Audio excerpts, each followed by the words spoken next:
بسم اللہ الرحمن الرحیم۔ اکثر شوہر ایسے ہوتے ہیں جو جب بھی گھر میں آتے ہیں لڑائی جھگڑا آنے کے ساتھ ہی شروع کر دیتے ہیں، بچوں کو مارنا پیٹنا شروع کر دیتے ہیں،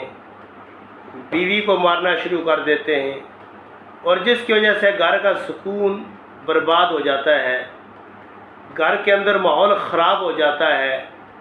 بے اتفاقی کی وجہ سے گھر کی خیر و برکت ختم ہو جاتی ہے۔ تو ایسی بیوی جس کا شوہر بے اتفاقی کرتا ہے، لڑائی جھگڑا کرتا ہے، تو وہ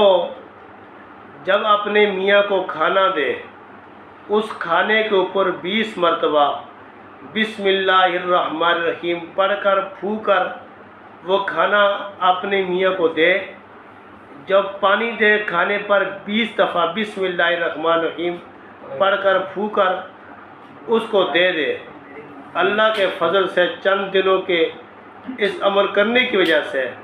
اس کا شوہر تابعدار ہو جائے گا اور گھر کے اندر لڑائی جھگڑے بے اتفاقیاں ختم ہو جائیں گی۔